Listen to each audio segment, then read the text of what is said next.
Bueno, muy buenas tardes para todas y todos. Nuevamente los saludo. Muchísimas gracias, Ana Bolena. Muy buenas tardes a todos. Espero pues que en la tarde de hoy podamos tener un espacio agradable.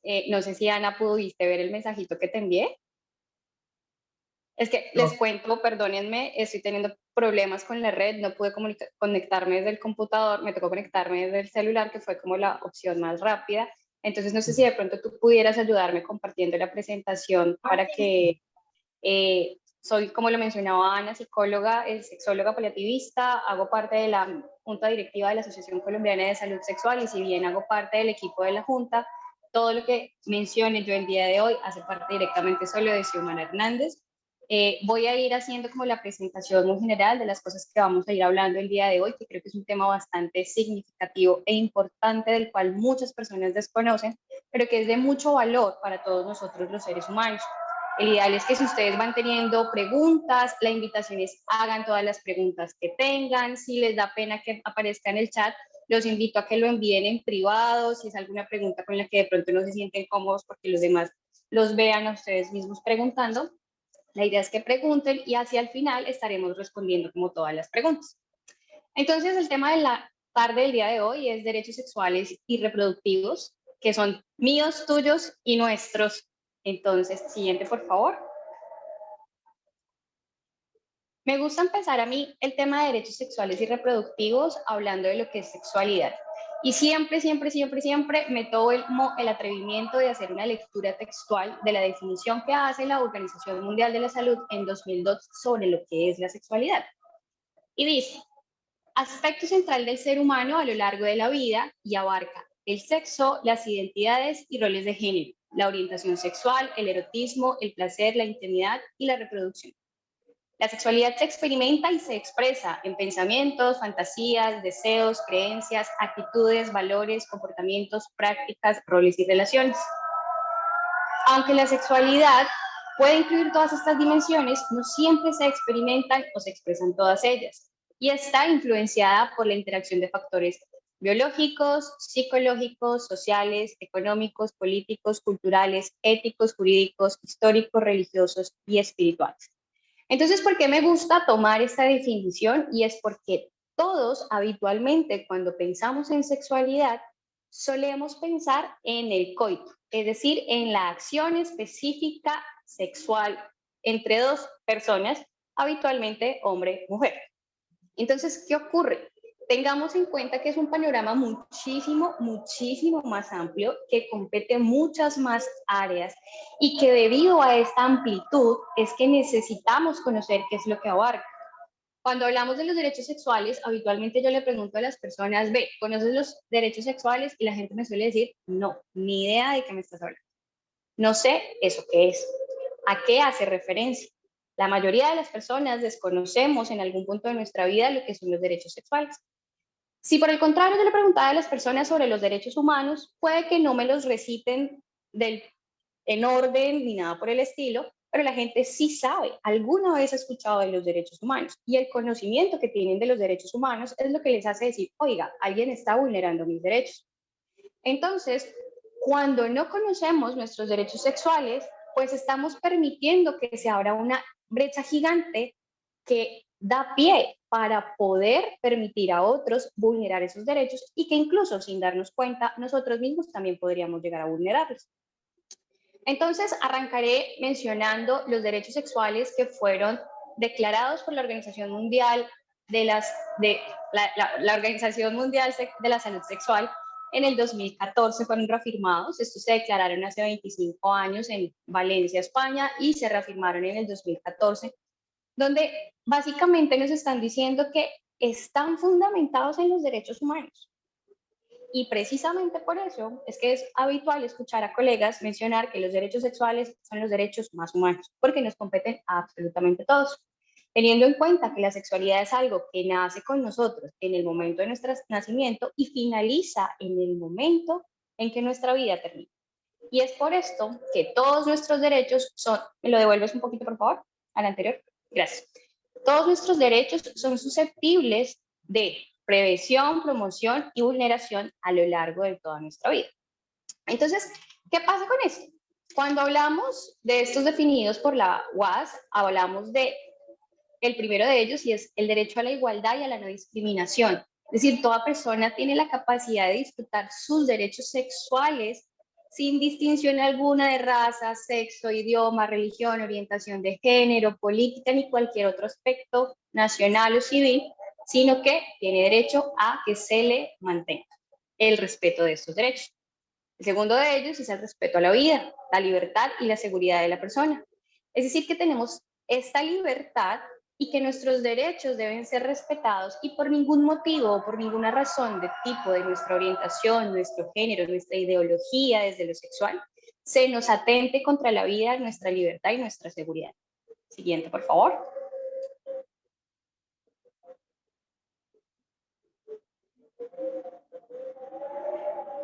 El tercero, el derecho a la autonomía y a la integridad del cuerpo.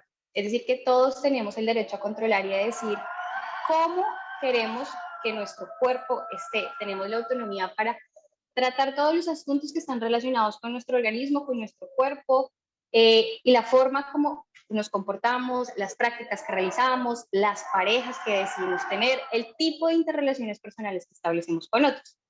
De igual forma, en el cuarto derecho, tenemos derecho a una vida libre de tortura, de tratos crueles, inhumanos, degradantes, y se espera que ningún ser humano en el mundo sea víctima de prácticas o de comportamientos forzados, como lo puede llegar a ser la esterilización forzada, la anticoncepción forzada, el aborto forzado, los diferentes tipos de tortura, cualquier tipo. Perdón. ¿Se escucha mucha interferencia, Olena? Sí, un poquito, doctora. Sí, sí. ¿Alcanzas a escuchar como un silbido? Sí. Soy yo. Es que no les... Espérame a ver si cambiar, si quitando el... Espera un segundo a ver si quitando los Como si fuera audífonos. un viento, como... Es el viento. Es que literal estoy... No, no es por chicanear, estoy en este momento. ¿Ahí me escuchas mejor? Sí, sí. Sí, Como listo. ya hay menos viento. Perdón, eran los audífonos que estaban tomando el, el viento que Toda- está literalmente Todavía, al lado. sí, todavía se escucha un poco, hola, Xioma. Sí, perdón, pero es que ese sí no lo puedo controlar. Este es el No, lugar donde me he metido. La Logré doctora, tener. tranquila.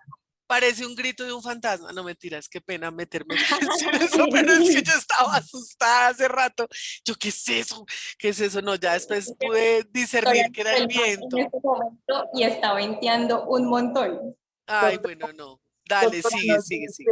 nos dice el ingeniero que si puede cerrar la ventana. No sé si No, la... está cerrado, está todo cerrado. Bueno, listo. Continuemos que se nota, pero sí, aquí internamente estamos mirando a ver de dónde era ese ruido, pero bueno, ya quedamos tranquilos que el ruido es de allá. Sí, perdón. Sino No, que dale, estaba... tranquila. Está muy interesante lo que estás diciendo. Sigue más bien adelante. Bueno, cuando hablamos de este quinto derecho frente a lo que es una vida libre de todas las formas de violencia y coerción, estamos hablando de que todos debemos tener una vida que nos permita estar libre de violaciones, de abuso sexual, acoso, bullying, explotación sexual, trabajo forzado, esclavitud, incluso las pruebas de virginidad es una forma de agredir y de violentar nuestra integridad. También está el derecho a la privacidad, donde en este sentido nosotros tenemos el derecho de poder escoger con quién compartimos nuestra intimidad, nuestra sexualidad, con quién compartimos nuestro cuerpo, literalmente, y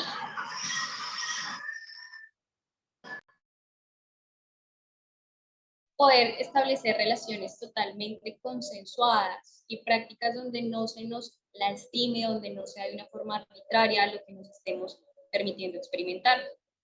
El séptimo derecho, siguiente por favor, es el grado máximo alcanzable de salud, incluyendo salud sexual, que comprende experiencias sexuales placenteras, satisfactorias y seguras. Y este me gusta mucho, ¿por qué?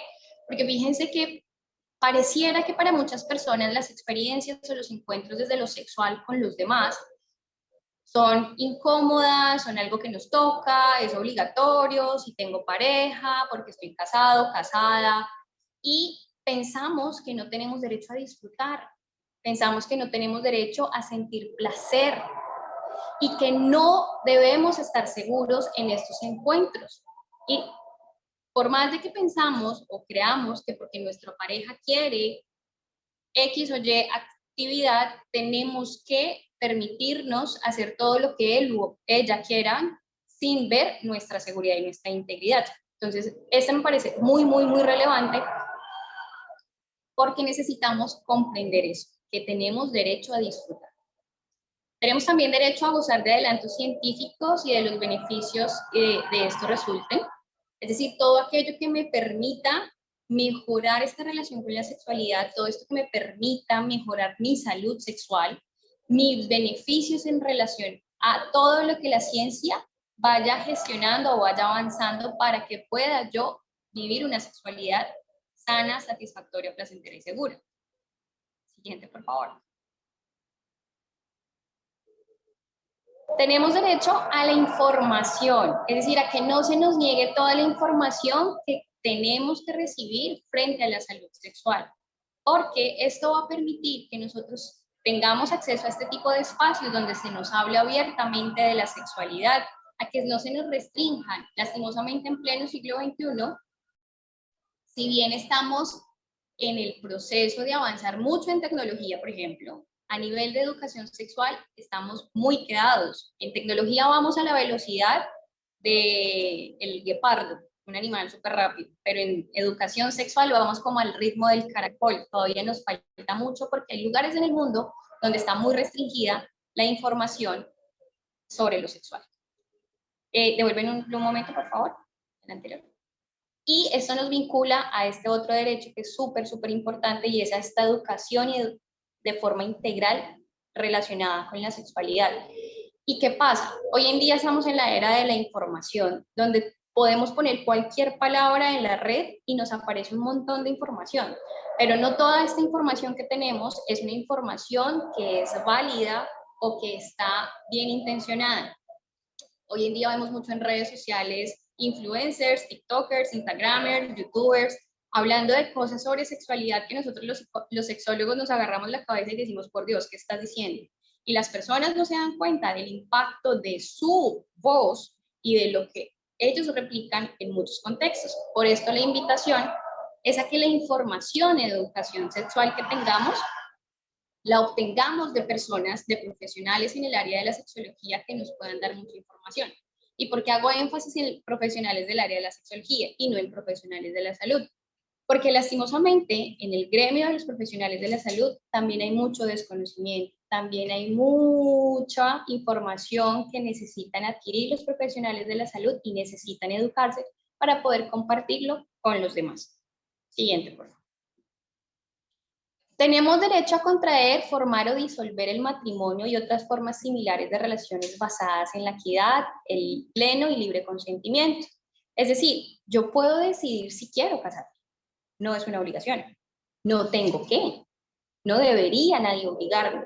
Sin embargo, en pleno siglo XXI seguimos encontrando matrimonios forzosos en menores de edad y uno pensaría que solamente es como la imagen que está ahí vinculada al derecho y es algo que pasa solo en la India. No, acá en Colombia, en algunas zonas costeras del país, todavía se ve ese matrimonio forzado para que las chicas puedan tener un adulto, un hombre principalmente, que las sostenga y que sostenga a toda la familia. Son niñas que están siendo vulneradas en sus derechos sexuales. Tenemos también derecho a decidir si queremos o no tener hijos. ¿Cuántos de estos queremos tener? ¿Cada cuánto los queremos tener? Y necesitamos y tenemos derecho a acceder a la información que nos permita dar curso a este plan de familia y los medios que podamos lograrlos. Es decir, se asumiría muchas veces que una mujer, al estar en una relación de pareja, sí o sí debe tener hijos, o que un hombre sí o sí debe tener hijos. Y no, eso es una relación de 2 o de 3, o dependiendo del número de personas que compongan la relación familiar, que toman la decisión y participan de forma activa en si vamos a tener hijos, cómo los vamos a tener, cómo los vamos a educar y demás. Siguiente, por favor. Tenemos derecho a la libertad de pensamiento, opinión y expresión. Y fíjense que aquí es valioso tomar en cuenta que tener esta libertad de pensamiento, de opinión y de expresión, y vinculado al número 14, que es esa asociación y reunión, pilas ahí lo que dice, pacíficas, no nos da derecho a agredir al otro, que aquí es donde a veces se tergiversan las movilizaciones o las marchas, porque es como, es mi derecho a expresarme y me expreso como quiera, pero si en el momento de expresarme estoy violentando los derechos del otro, esa no es la manera. No se debe restringir o coercionar a una persona a expresarse por su orientación, su sexualidad, su identidad de género ni nada por el estilo, sino que por el contrario necesitamos promover esta capacidad de expresión. Siguiente, por favor. Tenemos derecho también a la participación en la vida pública y política, es decir, a que nosotros como personas no se nos restrinja ni por nuestro género ni por nuestra orientación la participación en contextos ya sean a nivel locales, nacionales, internacionales, como puede ser en el Congreso, en la presidencia o en cualquier lugar o ente gubernamental que podamos tener, para que nuestra voz también sea escuchada. Tenemos también derecho a acceder a la justicia, a la retribución, a la indemnización y a la garantía de no repetición, que creo que es lo más valioso de este derecho número 16. Entonces les mencionaba, es el acceso a esta justicia, retribución, a la indemnización, a que si hemos sido víctimas de algún tipo de violencia se nos repare y se nos da garantía de que nunca más vamos a ser víctimas de este tipo de eventos. Ya ahorita más adelante vamos a mirar algunas cifras que nos van a ayudar a contemplar el por qué es importante tenerlo en cuenta. Siguiente, por favor. Listo, entonces fíjense que esos fueron los derechos sexuales proclamados por la UAS y les voy a presentar aquí una infografía que maneja la ONFPA para poder dar un poquito más de claridad frente a algunos derechos y miren cómo habla de unos elementos mucho más específicos como lo es la autonomía y la autoestima en el ejercicio de la sexualidad. Muchas personas, ustedes las pueden ver incluso por las redes sociales, muy empoderadas en muchos aspectos, pero con una autoestima sexual muy, muy baja, porque se considera que no tenemos ese derecho al placer, ese derecho al disfrute. Y por ende,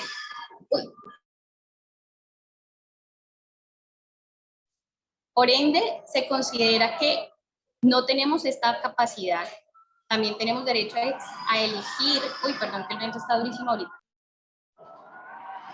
Tenemos derecho a elegir las parejas sexuales que queremos escoger y tenemos el derecho a vivir toda nuestra sexualidad sin ningún tipo de violencia. Siguiente, por favor.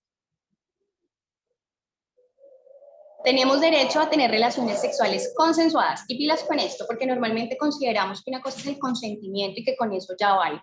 Cuando hablamos de consentimiento estamos hablando de decir sí, sí quiero que algo pase.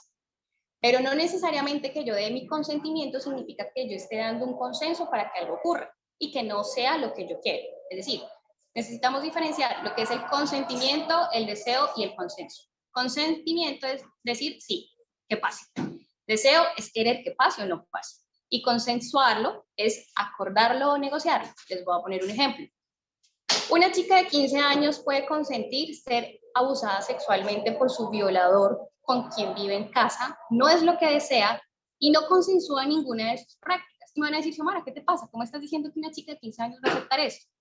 Pero si resulta que es una chica que está siendo coercionada por su abusador y quien le dice, o eres tú o es tu hermanito de 5 años, escoge. Pues automáticamente, esta chica va automáticamente a decir, sí, está bien, haga. Pero pilas, aquí lo más importante no es el consentimiento, sino el consenso. Por eso debemos tener la capacidad de poder decidir libremente cuándo, dónde y con quién empezar nuestra vida sexual. Decidir si nos queremos unir o vincular con otras personas para poder expresar o vivir libremente nuestra identidad de género y nuestra orientación sexual. Siguiente. Tenemos derecho a protegernos y a prevenir todo tipo de enfermedades de transmisión sexual y embarazos no deseados. Muchas veces cuando se habla de educación se cree que las personas que estamos educando a los chicos en el colegio o a los adolescentes, lo que estamos promoviendo es la promiscuidad, porque estamos hablando de cómo evitar un embarazo, de cómo prevenir enfermedades de transmisión sexual. Y no estamos promoviendo la promiscuidad, lo que estamos promoviendo es una vida sana desde lo sexual, que sea segura, que sea placentera para los demás. Tenemos también derecho a recibir información en los servicios de salud, pero que sea una información de calidad sobre todas las dimensiones de la sexualidad, sin que se nos discrimine. Y lastimosamente vivimos en un contexto social en el que incluso desde el área de la salud se evidencia mucha discriminación cuando llega un chico trans o una mujer trans a una consulta y se le agrede únicamente por su orientación de género o por su orientación sexual. Y por ende, tenemos el derecho a esta educación integral para la sexualidad a lo largo de la vida. Siguiente. Entonces, vamos ahora con el tema de los derechos reproductivos, porque los anteriores es como la dimensión que saca la ONFPA frente a los derechos sexuales y que son, vuelve y juega a lo largo de toda nuestra vida, lo que significa que si yo soy una persona que tiene 85 años y quiero ir al médico a preguntarle qué debo hacer para mejorar o disfrutar de una forma placentera mi sexualidad, no se me debe atacar con cosas como mi señora, ¿a usted qué le pasa? Ya no está para eso, sino que por el contrario se me debe brindar información. Frente a los derechos reproductivos, tenemos derecho a tomar decisiones sobre la reproducción sin que se nos discrimine, se nos coercione ni se nos violente. Entonces, muchas veces empieza desde la familia cuando, ¿cómo así que quieres planificar? ¿Te vas a ir de vagabunda o te vas a ir de paticaliente? Si eres mujer, pero es que si eres un hombre, no, claro, entonces eres el hombre macho que tienes capacidad y ve con todas. Y fíjense cómo se maneja esa doble moral frente a los roles de género que tenemos. Bueno, y juegan, tenemos derecho a decir si queremos o no tener hijos, el número de hijos, en qué espacio y sobre el tipo de familia que queremos formar. Entonces, quiero formar una pareja de 2, de 3, quiero poder tener 1, 2, 10 hijos, quiero tener una familia monoparental, es mi decisión. Pero obviamente participa la decisión de la persona que está vinculada conmigo en este proceso. Tenemos derecho a ejercer la maternidad con un trato equitativo en la familia, con espacios de educación y trabajo, donde no se nos limite a que por el hecho de ser mamás, entonces ya no podemos educarnos, ya no podemos trabajar y debemos depender de un tercero. Tenemos derecho a acceder a los métodos de anticoncepción modernos, incluida la anticoncepción de emergencia, porque si es algo que yo no quiero y he sido, no vamos a llamarlo irresponsable, sino que he sufrido un accidente porque el preservativo se me dañó y quiero prevenir un embarazo, estará bien que yo pueda hacer uso de la anticoncepción de emergencia. Tengo obviamente también acceso a los servicios integrales de salud y atención médica para poder garantizar que tenemos una maternidad segura, que tenemos un adecuado acompañamiento ginecológico, que vamos a tener toda la seguridad y el bienestar para las mamás y los bebés. Y tenemos todo este derecho desde lo científico, desde los avances que se dan para poder garantizar ese bienestar y esa salud para el bebé y para uno mismo. Siguiente.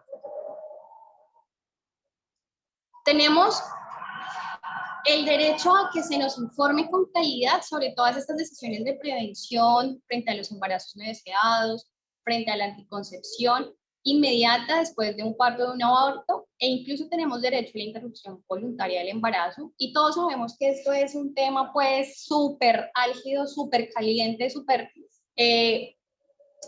mediático realmente, porque muchas veces se cree que, bueno, que así como los sexólogos nos encargamos de educar para que la gente supuestamente se vuelva promiscua, entonces que si hablamos de aborto estamos hablando para que las mujeres empiecen a quedar embarazadas y hacer filas para hacer abortos como si se tratara de ir a comprar un descuento en el supermercado. Y no, recordemos que la sentencia nos habla claramente de los 3 casos en los que se está permitido el aborto y son cuando el embarazo es producto de un acto de violencia sexual, cuando se pone en riesgo la salud de la mujer. Y tercero, cuando el bebé viene con algún tipo de malformación congénita. Y obviamente es una decisión de esa mamá poder hacerlo. Entonces, más allá de simplemente darles a ustedes aquí la lista de los derechos que tenemos como seres humanos, quiero mostrarles un poquito de datos de lo que nos dice la realidad colombiana. Estos son datos colombianos a hoy en día sobre cómo estamos en esos derechos. Entonces, fíjense que en un estudio que hace Vallejo Medina en 2021 con algunos colegas, encontraron que de una población de más de 1.200 mujeres, si mi memoria no me falla, el 88.3% había sido víctima de algún tipo de victimización sexual. Y pilas, ¿por qué ponemos victimización sexual y no violación? Porque normalmente cuando le preguntamos a las personas, venga, ¿usted alguna vez ha sido violado? La tasa de personas que nos responde no es por ahí de un 15-20%. Pero si empezamos a preguntar por otros tipos de violencia, como alguna vez alguien te ha obligado a que le toques sus genitales, o alguna vez alguien te ha tocado de forma que te ha hecho sentir incómodo, alguna vez alguien te ha obligado a hacer sexo oral, empiezan a subir de una forma dramática las respuestas positivas ante este tipo de actos. Entonces miren cómo es un número altísimo. Si lo vemos desde el punto de vista de la educación, en el índice Wellbeing del año pasado, de más de 1.500 colegios que fueron investigados o evaluados frente a las temáticas de trazabilidad que tienen en sus diferentes áreas, apenas el 36% de los colegios promueven los derechos sexuales y reproductivos y la igualdad de género. Y solamente el 26% trabaja en programas de prevención de violencia basada en género. Yo no sé ustedes qué opinen, pero 26% es muy poquito. Y esto da para explicar todas las noticias que vemos todo el tiempo de agresiones, feminicidios, asesinatos en comunidad trans y demás. Siguiente, por favor. Según el Instituto de Medicina Legal, en 2022 se hicieron 25.355 exámenes médicos legales por presunto delito sexual. O sea, eso es un montón. Obviamente estamos hablando de que no está aquí la tasa de delitos confirmados, pero presuntos delitos es mucho, lo cual significa que hay un alto reporte, y aún así es una tasa baja, teniendo en cuenta que hoy en día en nuestro país son muchas las personas que son víctimas de violencia que no reportan. De igual manera, la Red Nacional de Información de este año ha verificado que murieron el año pasado 1.016 mujeres por homicidio, y se han dado en total en el año pasado 37.570 delitos contra la libertad y la integridad sexual en el marco del desarrollo del conflicto armado en Colombia. Entonces, démonos cuenta cómo lastimosamente nosotros en Colombia somos un país con un altísimo, escandalosísimo nivel de vulneración de los derechos sexuales y reproductivos. Y tengamos en cuenta, esos son los casos que se reportan, de la gente que dice, sí, hay que hablar, hay que reportar, pero ¿cuántas personas no lo logran? ¿Cuántas personas están en lugares remotos, en veredas, en pueblos, en caseríos, en lugares donde tienes que llegar en carro, burro, lancha y 3 horas más a pie, y que están siendo víctimas y no están teniendo voz? Entonces, los datos son súper altos. Siguiente.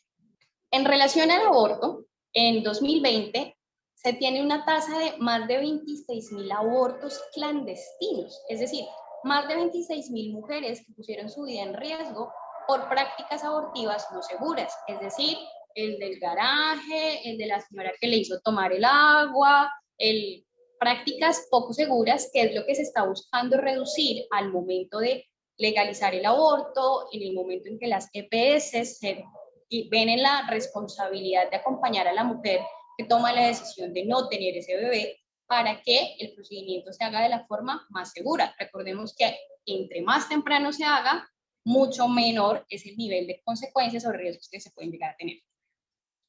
Este siguiente dato sí es un dato de la UNICEF a nivel internacional, y en términos de la integridad corporal, se estima que en el mundo han habido más de 200 millones de niñas y mujeres que han sido víctimas de ablación genital.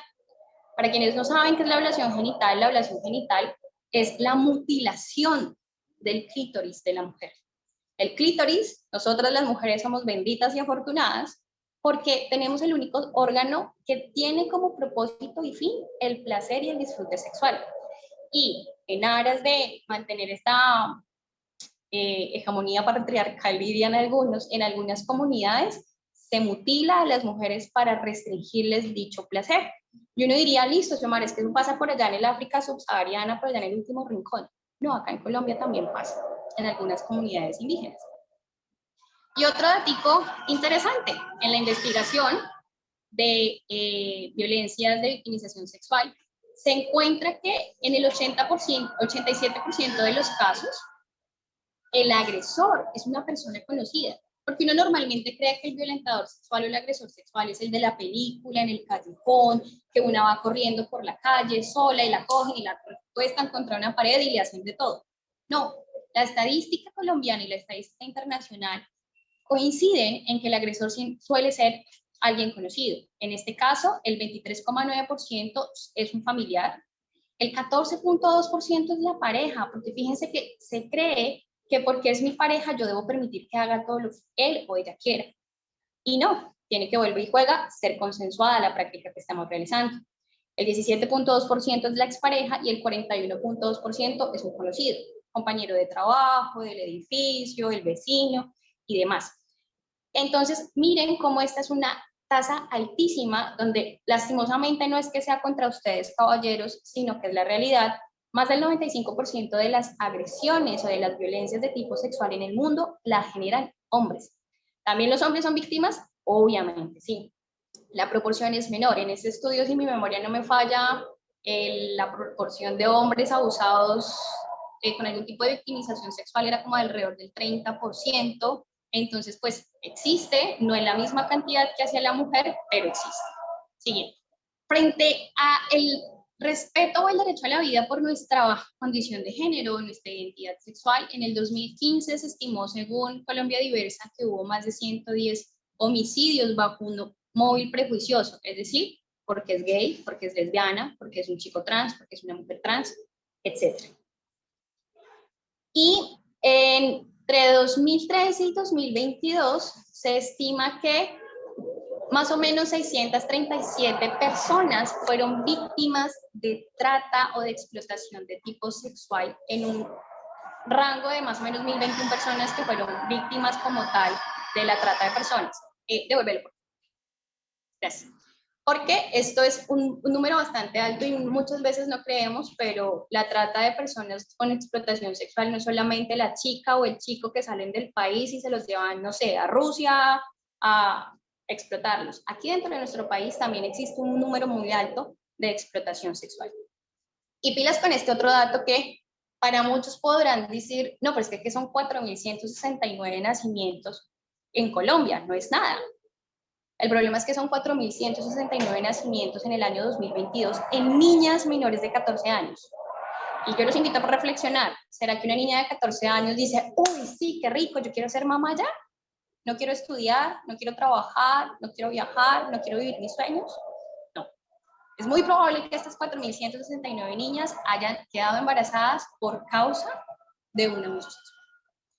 La mayoría de ellas, hombres mayores de edad, quienes evidentemente han accedido violentamente o incluso a veces con consenso de sus papás, lastimosamente, ante esta situación. Es por eso que se vuelve tan importante y relevante la denuncia. Entonces, ¿por qué mostrarles estas cifras? ¿Por qué hablarles de los derechos sexuales? Básicamente es porque, siguiente, porfa, necesitamos simplemente, pásalo, por favor. Necesitamos respetarlos. Primero necesitamos respetarlos en nosotros mismos. Necesitamos reconocerlos y saber que si yo tengo derecho a estos derechos, valga la redundancia, yo puedo hacer todo aquello para que yo misma los respete. Y si yo los respeto en mí, puedo exigir que los demás también los respeten. Puedo promoverlos en los diferentes contextos en los que me desenvuelva. Y poder tener claridad frente a estos derechos nos va a permitir establecer un relacionamiento seguro, porque muchas veces desconocemos esto y permitimos que las relaciones de pareja estén vinculadas frente a la agresión. Entonces, cosas de coerción como, si tú me amas realmente, vas a hacer X o Y práctica, independientemente de si te sientes incómodo o incómoda, o si estás a gusto o no. Y recordemos que tenemos derecho a este disfrute y a este placer. Y lo más importante es que si los conocemos, podemos prevenir los diferentes tipos de violencia para los que tanto hombres, principalmente las mujeres, hemos sido víctimas a lo largo de los años. Siguiente. Entonces es por esto que quiero finalizar dejando el mensaje de que educarnos en salud sexual es simplemente una forma de reconocer que tenemos este derecho al placer, que podemos fundamentar ese placer en el consenso, en el respeto, en la seguridad, en la integridad, y que en la medida que tengamos todos estos elementos vamos a poder mejorar nuestra calidad de vida. Y si mejoramos nuestra calidad de vida, ese relacionamiento con el otro va a ser cada vez mejor. Entonces, esto básicamente es lo que quería compartir con ustedes en la tarde de hoy. Estoy atenta a escuchar las preguntas o las inquietudes que puedan estar presentando. Bueno, hasta ahora nadie ha escrito nada. Yo tengo una pregunta, doctora, y es sí, generalmente nosotros se habla del derecho eh, en las mujeres, ¿cierto? Pero yo me pregunto, los hombres también son víctimas, entonces, ¿ellos qué derechos también tienen? Bueno, sabemos que desde lo sexual, porque lo reproductivo, pues obvio no, pero me imagino que ellos también son víctimas y de pronto si la doctora tiene como esa tasa de víctimas de los hombres, me gustaría saberlo. Es una pregunta que siempre he tenido y menos mal tuve la oportunidad de preguntar. Fíjate que los derechos de los que acabamos de hablar aplican tanto para hombres como para mujeres. Lastimosamente las mujeres somos quienes tenemos una mayor tasa de victimización, pero los hombres también tienen un altísimo nivel de victimización. ¿Y qué pasa? Los hombres sufren por el hecho de ser hombres, porque es que desde ese estigma social en el cual tienes que ser el hombre macho, fuerte, valiente, a ti nada te pasa, cómo te vas a dejar de una vieja o cómo te vas a dejar de un man, está ese estigma de cómo se te ocurre venir a decir que tú eres víctima de violencia sexual. O sea, tu mujer te está lastimando, tu mujer te está agrediendo, tú estás siendo acosado, abusado, como así, antes aproveche que es que mire, que ya quisiera yo tener una vieja que me hiciera todo lo que le hace su mujer.